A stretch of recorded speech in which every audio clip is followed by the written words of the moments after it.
կարծես։ Մի քանի թեմաների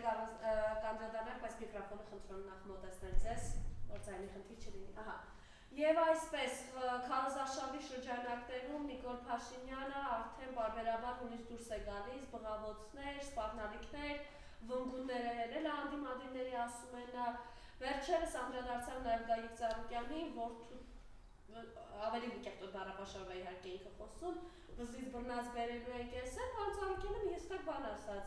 բերող ես մեր ռազմագերիներին բեր, որոնց հանձնել եք թուրքերին ու ադրբեջանցիներին, ասում է ընտրեք Ծառուկյանին, ընտրում եք Լուկաշենկոյին, պարոն Ծառուկյանն ասաց, ընտրում եք Նիկոլին, ընտրում եք Ալիևին, Էրդողանին էլ վրադիր։ Այնուհետև պատերազմի սպառնալիքով, որ հանդես է գալիս Նիկոլ Փաշինյանը, որ եթե իրենք չլինեն պատերազմ կլինի, Սամվել Կարապետյանը ասաց, հրատներդ քաշեք և տեսեք, որ պատերազմ չի լինելու։ Եվ արդեն երեկ էլ երկրորդ նախագահը ըստ էության արդեն, այսպես ասենք, հստակ և կոպիտ ձևով ասաց, այ համբար ինչ ունես դու մեր ինքնության խորհրդանիշների դեմ։ Խնդրեմ այս ամենի հետ կապված ձեր տեսակետը և նաև որպեսզի ձեզ չընդհատեմ, Ռուսաստանից էլ նախ Պուտինի կողմից հստակ ու կոնկրետ հայտարարություն եղավ, որոշում պիտի կայացնեք և վերջ, ռեֆերենդումի մասին խոսք գնաց և այսօր էլ Լավրովի հայտարարությունը, որ Հայաստանը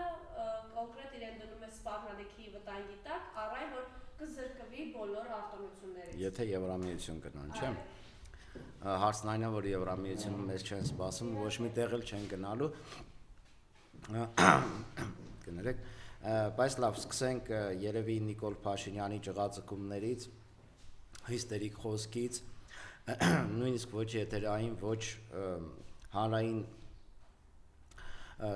լայն շրջանակների համար էթիկապես ոչ տանելի բառապաշարից Նիկոլ Փաշինյանին, տեսեք, Նիկոլ Փաշինյանը մտել է բոլշևիկի կերպարի մեջ, այս պարագայում արդեն կարող ենք ասել նեոբոլշևիկի կերպարի մեջ, երբ որ մենք հիմա վերլուծում ենք Նիկոլ Փաշինյանի կերպարը, շատ նման է 21 թվականի կերպարին, երբ այն ժամանակ մուրճը տվել էին ձեռքը, մուրճը թափահարելով պտտվում էր քաղաքից քաղաք, գյուղից գյուղ, և այդ մուրճով տարատեսակ գործողություններ էր խոստանում անել, էլի նույն ոճի մեջ էր, էլի կուլակաթափություն, էլի ունեզրկել, խլել, բաժանել, ընդհանրապես եթե ուշադիր լինեք, եթե նկատեք Նիկոլ Փաշինյանը, երբ պետք է նախընտրական շրջան է և պետք է քվեներ մուրա ժողովրդից, միանգամից ինքը դառնում է նեոբոլշևիկ Ռոբին Հուդ, այսինքն խլենք հարուստներից, բաժանենք աղքատներին, բայց երբ հիմա էլ 26 թվականի, այս վերջի շրջանում ելույթները հենց այդ տրամաբանության մեջ են տեղավորվում, ասում է տեղյակ ենք խլել, ժողովուրդ ջան, արդեն այդ տեղյակը ձերն է, տպավորությունը ասենք, որ միջին վիճակագրական Պողոսը, ինչպես իրենք սիրում են ասել, վաղը շորերը հավաքելու է գնա այդ տեղյակում ապրի, բայց իհարկե դա այդպես չէ, և այս նախընտրական սրացումները պատահական չեն, որովհետև Նիկոլ Փաշինյանը խաղում է հոգեբանության հետ ժողովրդի, միֆեր, տպավորություններ ստեղծելով, որ հեսա այդ ամեն ինչը հարուստներից խլելու ենք, բաժանում ենք ժողովրդին, տպավորություն է, որ հանրապետության հրապարակում պետք է այս ընտրություններից հետո սեղանիկներ դրած լինեն, որտեղ ասեն կապոցով դոլարներ ու դրամներ է դրած և ամեն մեկը իր փայաբաժինը այդ Նիկոլ Փաշինյանի այսպես ասած խլածից ստանալու է։ Դա ակնկալում էին 2018 թվականին, դա ակնկալում էին 21 թվականին, որոշ մասայի մասին եմ ես խոսում։ Հիմա էլ այդ սպասումները գեներացնում է 2026 թվականին, բայց ինչպես գիտենք, ոչ մի բան դրանից չփոխվեց, ոչ մի բան տեղի չունեցավ, փոխվեց մի բան, դա Նիկոլ Փաշինյանի և ՔՊԱ-ականների բարեկեցության կտրուկ փոփոխություններ դեպի լավը, կտրուկ բարձրացումներ, նրանք իրենց գրպաններում հաղթահարեցին աղքատությունը մի այլ ձևի, աննկարագրելի, այլևս իրենք աղքատ մարդիկ չեն, այլևս իրենք փաբերում պարտքով գալեջուր խմողներ չեն, այլևս իրենք պարտքի տակ ընկած, չգիտեմ, սրանից նրանից փող մուրացողներ չեն, այլևս իրենք տեղյակատերեր են, այլևս իրենք վարում են գերթանկարժեք մեքենաներ, ունեն մի քանի տներ, մի խոսքով, այսինքն իրենց մոտ ամեն ինչ դեպի դրականն է փոխվել։ Այլ հարց, որ հասարակ ժողովրդի մոտ այդ դրական փոփոխությունը տեղի չի ունեցել։ 2018 թվականին, երբ որ Նիկոլ Փաշինյանը ասում է մենք չգիտեմ 6 միլիարդ, 8 միլիարդ, 6 միլիոն, 3 միլիոն պետական բյուջե ենք մուտք արել, իբր ուզում է ցույց տալ, որ խլել է եւ մուտք է արվել եւ այլն։ Դրանից ինչ է փոխվել հասարակ ժողովրդի մոտ։ Եթե ինքը 18 թվականն է օրինակ բերում, եկեք վիճակագրությանը նայենք, Նիկոլի պաշտոնական վիճակագրության մասին է խոսքը։ 18 թվականից մինչև 21 թվականը, երբ նայում ես աղքատության ցուցանիշը, այդ տարիներին աղքատությունը Հայաստանում բավականին բարձրացել, այսինքն հասել է 50%-ի որոշ դեպքերում, օրինակ Շիրակի մարզում, 40%-ի, 37-38%-ի, այսինքն համեմատաբար 18 թվականի, օրինակ 19 թվականին, 20 թվականին, 21 թվականին աղքատության առումով բարդ իրավիճակ է եղել։ Այդտեղ ինչ-որ բան փոխվել է, չի փոխվել։ Վիճակագրությունը ցույց է տալիս, որ այդ հավաքած փողերը առնվազն չեն բաժանվել կամ բաժանվել են այնպիսի մարդկանց միջև, որոնք հոգեհարազատ են Նիկոլ Փաշինյանին կամ հենց իր կամ չգիտեմ, հիշում եք Աննա Հակոբյանի այդ հիմնադրամի հետ կապված մուծումները տարբեր բիզնեսների կողմից, գործարարների կողմից, այսինքն այդ մարդ նույն տեղի ունեցավ նաև 21 թվականից հետո էլի նույն խոստումներն են։ Ես մի օրինակ բերեմ, մի երկու օրինակ բերեմ, որպեսզի ամեն ինչ պարզ լինի, ել չընկնենք Պեչենու մարգերը, ինչպես կասեին, Հովիկ Աբրահամյանի տունն էր ամենացուցիչը, ամենավառ օրինակը, ասում էին, տեսեք, մենք եկանք եւ որպես ապօրինի գույք, ապօրինի հարստացման շրջանակներում եւ այլն խլեցինք Հովիկ Աբրահամյանի տունը։ Մանումենտում գտնվող այսպես կոչված դղյակը բավականին շքեղ, մի քանի միլիոն դոլար արժեք ունեցող։ Ինչ եղավ այդ տան հետ, հիշում եք։ Այդ տան հետ եղավ այն, որ կալանք դրեցին այդ տան վրա, չէր կարող Հովիկ Աբրահամյանը վաճառել, հետո այնպես երջանիկ պատահականությամբ իրավապահ մարմինները կալանքը հանեցին այդ դղյակի վրայից եւ շատ երջանիկ պատահականությամբ այդ տունը գնեց Նարեկ Նալբանդյան անունով նորաթուխ օլիգարխ Նիկոլ Փաշինյանի օրոք աչքի ընկած եւ գնելուց հետո կալանքը վերականգնեցին այդ տան նկատմամբ, բայց արդեն Հովիկ Աբրահամյանը հասցրեց թե իր գումարը, չգիտեմ ինչքանով ստանալ կամ չստանալ, թե այդ Նարեկ Նալբանդյանը տեր դառնալ այդ դղյակին։ Նույնը կատարվեց Ծաղկաձորի Գորդեն Փելես հյուրանոցի հետ։ Հիշում եք այն աղմուկը, աղաղակը, որ տեսեք ապօրինի գույք են խլել նախկիններից, որոնք կաշառքով էին զբաղվում, հյուրանոց են կառուցել ապօրինի եկամուտներով Ծաղկաձորում Գորդեն Փելեսի մասին էր։ Եվ ինչ եղավ այդ Գորդեն Փելեսը անցավ կրկին կարծեմ այդ նույն օլիգարխին։ Այսինքն այս մարդկանց մոտ բոլշևիկի կերպարի մեջ մտնելով ձայներ մուրալուց հետո կապիտալիստ դառնալը եւ խիստ աչակողմյան կապիտալիստ դառնալը արդեն խասյաթ է դառել։ Մեկ օրինակ եւս բերեմ։ Եթե հիմա ինքը սոցիալիստ բոլշևիկի կերպարի մեջ է, չէ, ասում է հարուստներից վերցնենք, բաժանենք աղքատներին, սոցիալական հավասարություն ստեղծենք, ասում է թոշակներն ենք բարձրացնում, առողջապահության անբավարարություն եւ այլն, այսինքն դրանք քայլեր են, որոնք ուղղված են հիմնականում անապահով խավին։ Բայց հիմա էլի կրկին վերադառնանք 21 թվականի 18 թվականից հետո 21 թվականից հետո եւ նայենք կոմերցիոն բանկերի եկամուտին։ Դուք գիտեք ինչ է տեղի ունեցել 18 թվականից հետո Հայաստանում գործող կոմերցիոն բանկերի եկամուտները աճել են 11 անգամ հասնելով կարծեմ 1 միլիարդ 100 միլիոն դոլարի։ Այդ կոմերցիոն այն բանկերն են, որոնք 2018 թվականին իբր Նիկոլ Փաշինյանի ասելով վարկեր պետք է ներեին, տոկոսներ պետք է ներեին եւ չգիտեմ այլ տիպի գործողություններ անեին։ այդ բանկերը Նիկոլ Փաշինյանի օրոք 11 անգամ հարստացել են ինչի հաշվին հիմնականում բնակչությանը վարկային ստրկության մեջ գցելու հաշվին, այսինքն ես չգիտեմ, դուք գիտեք ձեր շրջապատում 10 հոգուց 8 հոգու, որոնք վարկային պարտավորությունների մեջ չեն, կարծում եմ 100-ից 100 է, այսինքն լավ, որ բան չլինենք, ասենք 100-ից 90%-ը գտնվում է վարկային պարտավորությունների տակ, այսինքն այս մարդը լինելով կապիտալիստի մտածողությամբ, որի հիմնական նպատակը շահույթն է, անձնական բարեկեցությունն է, հարուստներին ավելի հարստացնելն է, օլիգարխներին ավելի օլիգարխ դարձնելն է, հիմա դարձել է բոլշևիկ եւ խոսում է ուղիղ հակառակի մասին։ Այն օլիգարխներին, որոնց Նիկոլ Փաշինյանը քննադատում էր 18 թվականից առաջ եւ դրանց դարձրել էր, չգիտեմ, քարոզչական այսպես մի օբյեկտներ, որոնց վրա պարապում էր, որոնց ցույց տալով հանրային ատելություն էր առաջացնում նախկին իշխանությունների նկատմամբ, իր իշխանության գալուց հետո այդ մարդիկ շարունակում են իրենց գործունեությունը, բարգավաճում են, Նիկոլ Փաշինյանի հետ որևէ խնդիր չունեն, Նիկոլ Փաշինյանի հետ ճաշկերույթների են մասնակցում, հավանաբար նաև մուծվում են, ինչ եղավ այդ օլիգարխների հետ կապված հարգելի Նիկոլ կամ ոչ հարգելի այդքան Նիկոլ Փաշինյան, արդեն նույն Սամվել Ալեքսանյանը, Արտակ Սարգսյանը, չգիտեմ, Ջերմուկի Արսենյանը, այլևս օլիգարխներ չեն,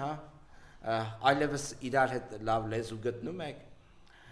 այսինքն ես ուզում եմ ցույց տալ հարգելի ժողովուրդ, որ Նիկոլ Փաշինյանի կրկեսը նախընտրական, իրականում միտված է ձեր ուղեղները լվանալուն, իրականում միտված է նրան, որպեսզի ձեզ համոզի, թե ինչպիսի մի բարի փերի է գալու իշխանության, որը հանրային բարիքները դնելու է հավասար բաժանի։ Մենք 18 թվականից հետո տեսել ենք, որ որևէ բան Հայաստանում հավասար չի բաժանվել, ընդհակառակը էլի կրկնեմ, հարուստները, այն նեղ շրջանակը, այն ամենահարուստները ավելի են հարստացել, աղքատները ավելի են աղքատացել։ Վիճակագրությունն է այդ մասին խոսում։ Նիկոլ Փաշինյանի օրոք ծայրահեղ աղքատությունը ավելացել է։ Նիկոլ Փաշինյանի օրոք աղքատությունը ավելացել է։ Որոշ տեղերում մարզերում, եթե վերցնենք, որոշ տեղերում կրկնապատկվել է, որոշ տեղերում մնացել է նույնը, ասենք մի մարզ կարող է լինել, ասենք մի տոկոսով է նվազել։ Այսինքն այս մարդկանց ուղեղներ լվանալու տեխնոլոգիան աննախադեպ է Հայաստանի անկախ պատմության ընթացքում։ Այստեղ աշխատում է Գեբելսյան քարոզություն, այստեղ սարսափելի հիբրիդային հարձակումներ են տեղի ունենում հայ ժողովրդի գիտակցության վրա։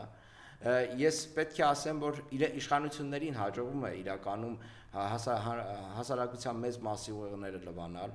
Դա արվում է ոչ ձրի, ես համոզված եմ, որ միլիոնավոր դոլարներ են ծախսվում։ Դա սկսվում է Facebook-ներից, YouTube-ներից, կոնտեքստային գովազդներից, վերջացրած հանրային հեռուստատեսությամբ եւ մնացած ալիքներով։ Դրանք գումարում ենք հազարավոր խոսող գլուխներ, իրենց բլոգերներ ներկայացնողներ, որոնք տակից կամ թաքուն, ստվերային կամ ակնհայտ պաշտպանում են Նիկոլ Փաշինյանի քաղաքականությունը եւ գետնի վրա եղած իրականությունը իրենք ներկայացնում են բոլորովին այլ գույներով, չեղածը ներկայացնում են իրականության տեղ եւ եթե համեմատականներ անցկացնենք, մենք շատ ենք համեմատում, նաեւ նշում ենք, որ Նիկոլ Փաշինյանը տեղական Զելենսկին է եւ վերջերս Մենդելը Զելենսկու նախկին մամուլի քարտուղարը 19-ից 21 թվականներին կարծեմ աշխատել, շատ ուժեղ բացահայտումներով հանդես եկավ, որտեղ ջախջախեց Զելենսկու ամբողջ իշխանական մեխանիզմը։ Նա ասում էր, որ Զելենսկին իրենց կանչել է, ես ինչ որ ասում եմ Զելենսկու հետ կապված, կարծում եմ, որ մեկի մեկ տեղի ունենում նաև Հայաստանում։ Կանչել է իր PR թիմին, հաղորդակցության թիմին, նշելով, որ իր ռեյտինգները ընկնում են եւ իրեն պետք է, որպեսզի շատ խոսվի դրական եւ ուրախ լուրերի մասին, թե ինչքան լավ դրական բաներ են տեղի ունենում Ուկրաինայում, եւ երբ իրեն հակադարձել են թե շեֆ, ասենք, բայց առանձնապես դրական բաներ տեղի չի ունենում, մենք ինչպես կարող ենք այդ մասին խոսել, անգամ ասել են, որ երբ որ մի բան դու խոստանում ես ու չես կատարում, մենք չենք կարողանում այդ մասին խոսել որպես եղած կատարված իրականություն։ Ինքը ինչ է ասել է, ինձ պետք է Գեբելսյան քարոզություն, եւ կարևոր չէ դա իրականում տեղի է ունեցել, թե տեղի չունեցել, բայց 1000 մարդ, 1000 խոսող գլուխ, որ անընդհատ կրկնի, որ դա տեղի է ունեցել, ժողովուրդը դա կընկալի որպես արդեն իրականություն, տեղի ունեցած իրականություն։ Նույն բանը տեղի է ունենում հիմա։ Հազարավոր խոսող գլուխներ խոսում են խաղաղության մասին, խաղաղությունը ներկայացնելով որպես արդեն կայացած կամ կայացող իրողություն, եւ որևէ մեկը հարց չի տալիս, որ նույնիսկ պայմանագիր չկա խաղաղության ստորագրած այդ երկու երկրների միջև, գոյություն չունի նման թուղթ, մի հատ հուշագրի թուղթ է ստորագրած, որը ասենք կարող է զուգարանի թղթի կարգավիճակ անգամ չունենալ։ Այս մարդիկ այդ խաղաղություն ասելով փորձում են մարդկանց համոզել վտանգի զգացողությունը բթացնել, ուշադրություն չդարձնել այն հանգամանքին, թե ինչ բառապաշարով է խոսում Ալիևը, ինչպիսի պահանջներ է դնում Հայաստանի առաջ, հարցեր չեն տալիս, եթե այդ խաղաղությունը կա, դիվանագիտական հարաբերություններ ինչի չեք հաստատում, եթե խաղաղությունը կա, սահմանազատում ու սահմանագծում ինչի տեղի չի ունենում, անընդհատ խոստանում են, որ տեղի կունենա, տեղի չի ունենալու, եթե այդ խաղաղությունը հաստատվել է ուղիղ առևտրաշրջանառություն ինչի տեղի չի ունենում Հայաստանի եւ Ադրբեջանի միջև, ել չեմ ասում նաեւ Թուրքիայի հետ կապված, ինչի տեղի չի ունենում այդ ամեն ինչը։ Այսինքն խաղաղությունը կամ հաստատվում է, կամ չի հաստատվում։ Նիկոլ Փաշինյանը հիմա փորձում է երեխայի հետ համեմատել այդ չեղած խաղաղությունը, բայց խաղաղությունը կամ կա, կամ չկա, այսինքն կամ կիսահղի չեն լինում, կամ լինում են հղի, կամ չեն լինում հղի։ Հիմա Նիկոլ Փաշինյանի ներկայացրած այդ խաղաղությունը կիսահղի վիճակն է։ Խոսքում կա, ամանում կա, իրականում չկա։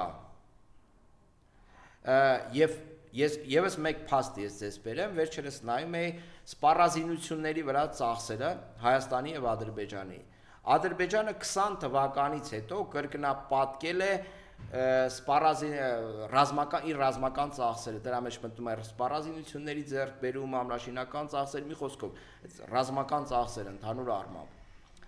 Կարծեմ 2.5 միլիարդ դոլարից հասցնելով 5 միլիարդ դոլարի 26 թվականին արդեն։ Հիմա հարց, իմիջիայլոց Հայաստանի մոտ է ռազմական ծախսերը աճում։ Այդ ինչ տիպի խաղաղություն եք հաստատել, որ արդեն տեղի է ունենում սպառազինությունների մրցավազք։ Ում վրա է, ես հարց եմ տալիս, ում վրա է կրակելու Ալիևի կողմից ձեռք բերված միլիարդավոր դոլարների զենքերը։ Եթե խաղաղություն է հաստատվել, ինչքան գիտեմ, տարածաշրջանում Ադրբեջանը այլ թշնամի չունի։ Այդ մասին չի հայտարարվել, բայց միջև ատամները զինվում է։ Հարց, ում վրա է կրակելու Ալիևի միլիարդավոր դոլարների այդ ձեռք բերված հրթիռները, հրետանին, տանկերը, դրոնները, մի խոսքով, այդ ամբողջ արսենալը։ Սրանք հարցեր են, որոնք չունեն պատասխաններ։ Հիմա Նիկոլ Փաշինյանն ու իր քպական խմբակը ջղաձգվում է, երբ խոսում են 100 հազարավոր ադրբեջանցիներ Հայաստանում բնակեցնելու մասին, ասում են այդպիսի բան չկա, դա իրականությանը չի համապատասխանում եւ այլն եւ այլն։ Ալիևի աշխատողները, Ալիևի տակ աշխատող հասարակական կազմակերպությունները բազմաթիվ անգամներ հայտարարել են, որ ադրբեջանցիները, որոնք ապրել են 1988 թվականից առաջ Հայաստանում եւ նրանց սերունդները պետք է գան եւ բնակվեն Հայաստանում։ Սա իրենց հայտարարություններն է։ Իսկ մենք գիտենք, որ Ալիևի ասածը Նիկոլ Փաշինյանի համար օրենք է։ Պատմությունը ցույց է տվել, որ Ալիևը ինչ Բաքվից փռշտա 2 վայրկյան հետո Նիկոլ Փաշինյանը Հայաստանում իրականություն է դարձնում։ դա վերաբերում է Տավուշում սահմանագծմանը, սահմանազատմանը, դա վերաբերում է սահմանադրության փոփոխությանը, որ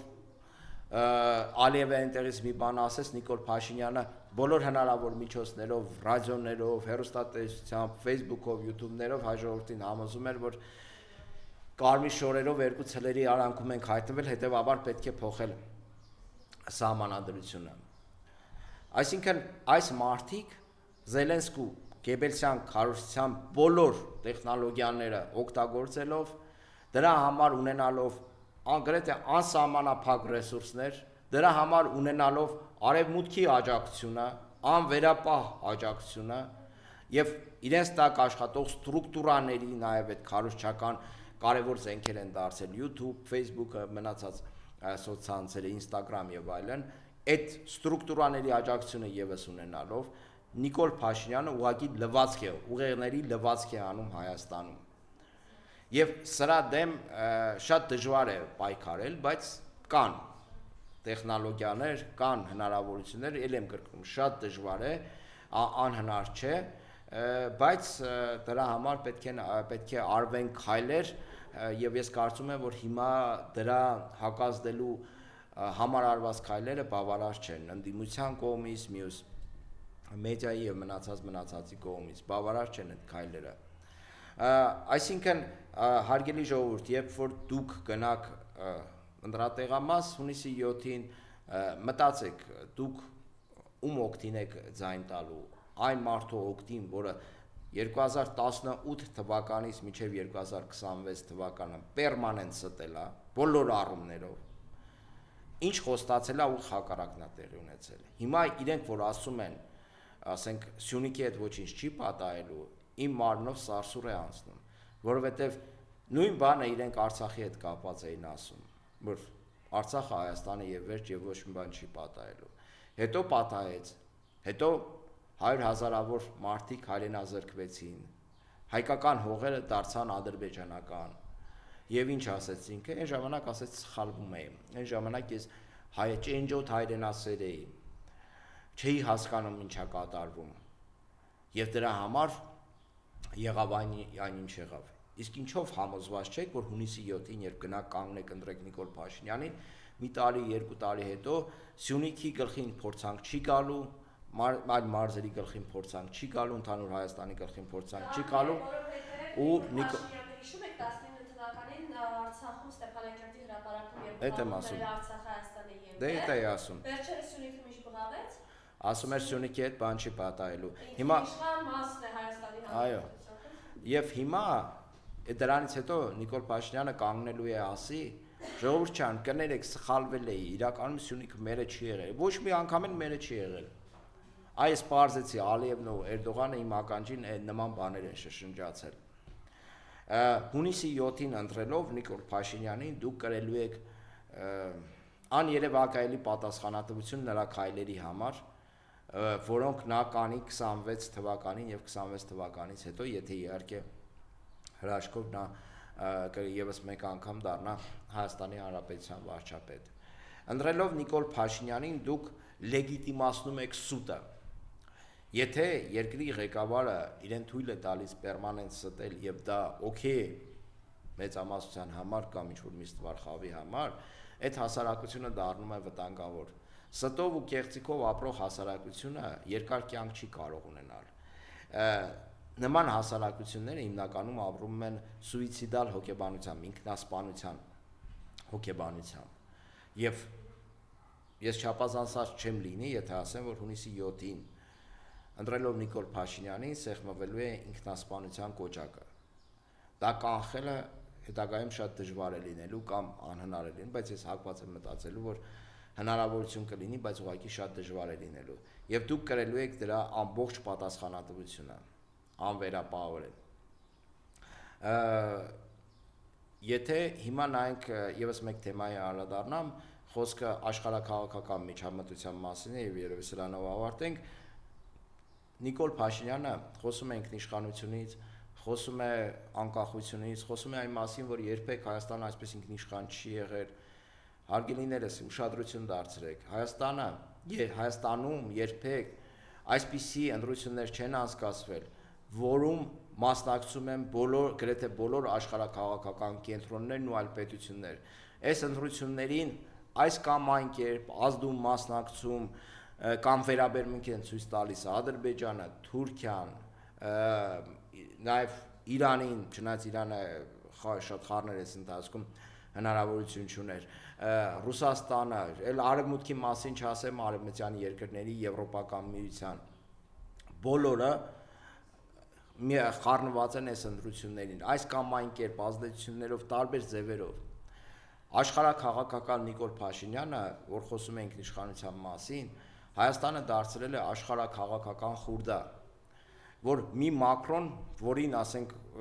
իր հայրենիքում, ասենք 7%-անոց է այդ մարդը, իրենից իր հայրենիքում զզվում են, այդ մարդը եկել այստեղ որպես սպիտակ եվրոպացի, միջամտում է ըստ էության մեր ընտրական գործընթացներին, փորձում է ազդել Հայաստանի քաղաքական դաշտի վրա, հայտարարելով, որ մենք մենք աջակցում ենք Նիկոլ Փաշինյանին, ինչպես աջակցեցինք Մարիա Սանդուին։ Մոլդովայի նախագահի մասին է խոսքը,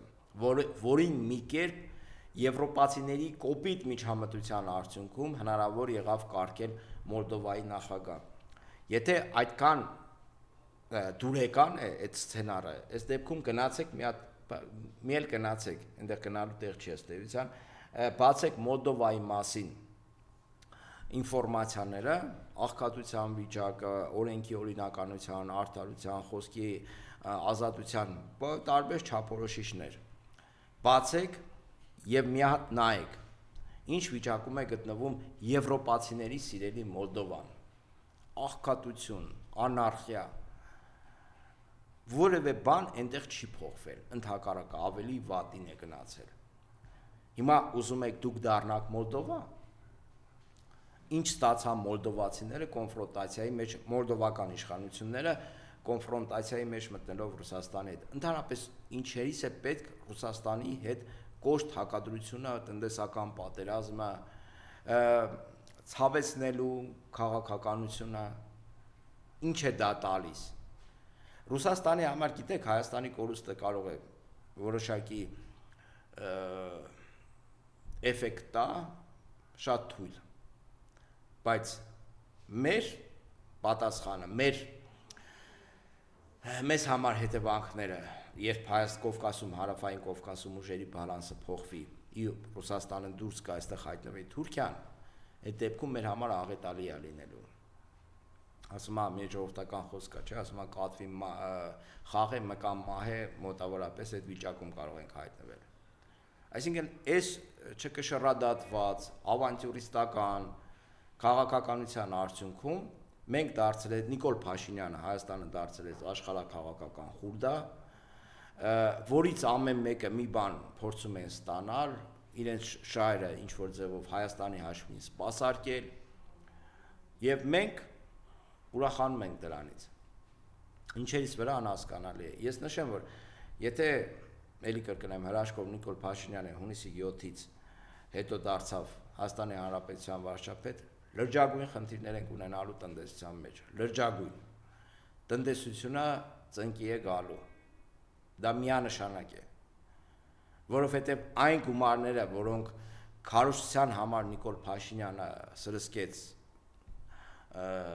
հանրապետության մեջ, տարբեր ձևերով հիմա ծախսվում են թոշակների բարձրացումը 200 միլիոն դոլար հավելյալ ծախս, ունեն, չունեն, և որտեղից են այդ քերելու, գործարարներից, բիզնեսից, պատրաստվեք, հունիսի 7-ից հետո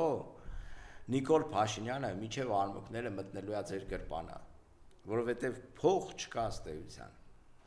որովհետև այն խոստումները, այն ծախսերը, որ արել է հասարակության հաշկին թոզ փչելու համար, դա արվել է պարտքով, այդ պարտքերը պետք է հետ տալ,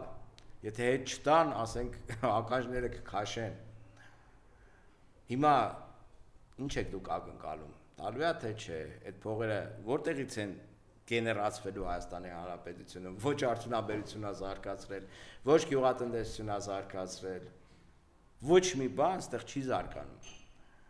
Այդ փողերը, ասում եմ, միջև արմունկները մտնելու է յուրաքանչյուր քաղաքացու գրպան, որպեսզի կարողանա տակից դուրս գալ եւ Հայաստանը չգնա դեֆոլտի։ Եվ ամփոփելով ձեր կոչը, Ամփոփելով իմ կոչը հունիսի 7-ին գնացեք ընտրատեղամասեր, նախ անպայման գնացեք, ձեր քաղաքացիական պարտքը կատարեք, որովհետեւ բարձր մասնակցությունը դա իշխանությունների համար դա հաճարակընկալ կլինի եւ քվեարկեք հականիկոլ տրամաբանությամբ։ Ում ուզում եք քվեարկեք բացի Նիկոլ Փաշինյանից եւ իր սատելիտներից ու հիբրիդային ուժերից։ Այսքանը։